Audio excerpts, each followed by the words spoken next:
आप सभी का स्वागत है आपका अपना चैनल स्टडी करियर में। आज सवाल देखेंगे क्लास 10th से पूछे गए ऑब्जेक्टिव क्वेश्चन है जो चैप्टर 2 का है बहुपद से किसी प्रकार का आपका क्वेश्चन पूछे जाएंगे। आपको वीडियो देखने के बाद आपको एक भी क्वेश्चन नहीं छूट पाएंगे, इसलिए आपसे आग्रह है कि वीडियो को शुरू से अंत तक जरूर देखें ताकि आपको समझ में आ सके। आज क्वेश्चन 11 से 20 क्वेश्चन को हम देखेंगे। उससे पहले हम 1 से 10 तक क्वेश्चन देख चुके हैं, इसलिए आप वीडियो पर जाकर जरूर देखें। चलिए हम सवाल पर चलते हैं। सवाल में कहा जा रहा है निम्न में से कौन बहुपद नहीं है। तो बहुपद नहीं होने का मतलब आपको समझा दे, जिस पर पावर क्या हो, 2 हो। सिंपल तरीका से क्या हो, 2 पावर हो या 3 हो या 4 हो 5 हो, वही बहुपद होगा। लेकिन उसी प्रकार से पावर -2 में हो या रूट अंडर में हो x, या x का पावर भिन्न में हो, कहने का मतलब बट्टा में हो, या x 1/x हो, इस पूरे के पूरे क्या है, बहुपद नहीं होगा। क्या होगा, ये बहुपद नहीं होगा। इसलिए हम देखेंगे ऑप्शन में क्या है, 2/3x। x पर क्या है, कुछ नहीं पावर, तो 1 पावर होगा, ये बहुपद होगा। यहाँ पर क्या है 2 - x, ये भी बहुपद होगा। लेकिन c नंबर बहुपद नहीं होगा, क्योंकि बट्टा में क्या है x - 1 या x रहे, ये बहुपद नहीं होगा। इसका ऑप्शन नंबर सी होगा करेक्ट आंसर, क्योंकि x के पावर 3 है, ये बहुपद होगा, लेकिन बहुपद नहीं होगा। सी होगा इसका करेक्ट आंसर। 11 का आंसर होगा क्या, सी। अब सवाल नंबर चलेंगे 12 पर। अब सवाल नंबर 12 में कहा जा रहा है द्विघात के शून्यों की संख्या कितनी होगी। तो शून्य की संख्या कितनी होगी, तो क्या होता है द्विघात का, तो द्विघात में जितना पावर, द्विघात का मतलब पावर कितना 2, तो इसका शून्य का संख्या जितना पावर उतना ही शून्य का संख्या निकलेगा। तो इसका शून्य का संख्या कितना निकलेगा, 2 निकलेगा। जो ऑप्शन नंबर क्या होगा, ए होगा इसका करेक्ट आंसर।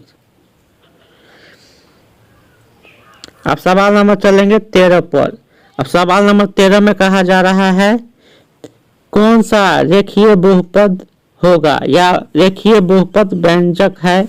तब रेखीय बहुपद का मतलब जिसका पावर क्या हो, 1 हो, क्या हो, x का पावर क्या हो, 1 हो। तो यहाँ पर कहाँ देखेंगे, ए नंबर में सिर्फ x के पावर क्या है, नहीं कुछ है तो 1 है, लेकिन बी में x² है, सी में x³ है, 2x³ है। तो ये सब क्या है, ये सब पावर 1 से अधिक है, लेकिन ए में क्या है, सिर्फ x का मान क्या है, सिर्फ x है।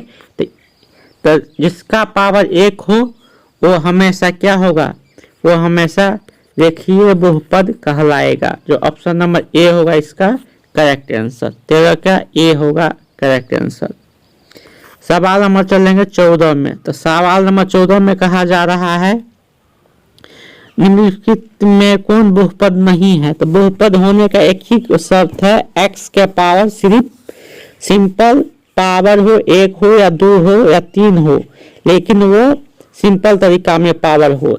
जैसे कर बहुपद नहीं है, तो यहाँ पर क्या है, नहीं चुनना है।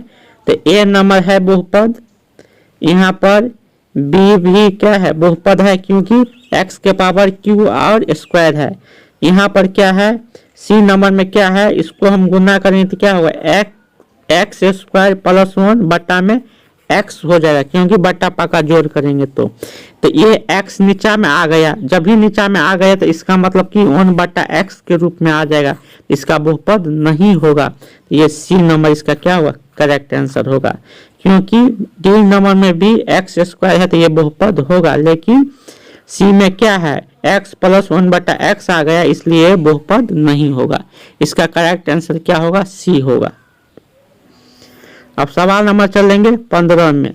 तो सवाल नंबर 15 में कहा जा रहा है घात एक वाला बहुपद क्या कहलाते हैं। एक घात मान कि पावर एक वाला बहुपद को क्या कहते हैं, रेखीय बहुपद कहिए या रेखीय बहुपद बोलेंगे तो समीकरण क्या हो इसका, सी नंबर होगा करेक्ट आंसर। रेखीय बहुपद या रेखिक बहुपद या एक घातीय बहुपद भी कह सकते हैं। ऑप्शन नंबर इसका सी होगा करेक्ट आंसर।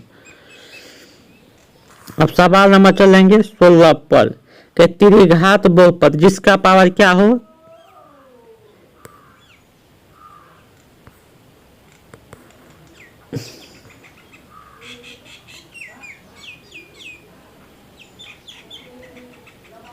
इसमें त्रिघात बहुपद का है, इसमें त्रिघात बहुपद का व्यापक रूप क्या हुआ, क्या कर रहा है त्रिघात बहुपद का। इसमें सभी का इसमें क्या है स्क्वायर है, इसमें क्या है इसमें स्क्वायर है, ये भी नहीं होगा त्रिघात बहुपद, ये भी नहीं होगा, ये भी नहीं होगा, ये भी नहीं होगा। लेकिन दिया इसमें आंसर क्या सी नंबर, ये गलत आंसर है, इसमें कोई नहीं है। त्रिघात बहुपद का होता है a q plus b x plus c b square c x plus d होता है, ये त्रिघात बहुपद होता है। लेकिन किसी का पावर क्यू कहाँ है, नहीं है, तो ये नहीं होगा। इसमें सभी के सभी ऑप्शन गलत है। अब सवाल नंबर चलेंगे हम आगे। अब सवाल नंबर 17 पर चलेंगे। करा किसी बहुपद का घात होता है, तो किसी बहुपद का घात क्या होगा, तो एक किसी बहुपद का घात क्या होता है, तो किसी बहुपद का घात होगा एक पूर्ण संख्या होता है। क्या होता है, एक पूर्ण संख्या होता है। पूर्ण संख्या किसे कहेंगे, जीरो से स्टार्ट होने वाली संख्या को क्या बोलते हैं, पूर्ण संख्या बोलते हैं। इसमें ऑप्शन नंबर क्या होगा, सी होगा करेक्ट आंसर।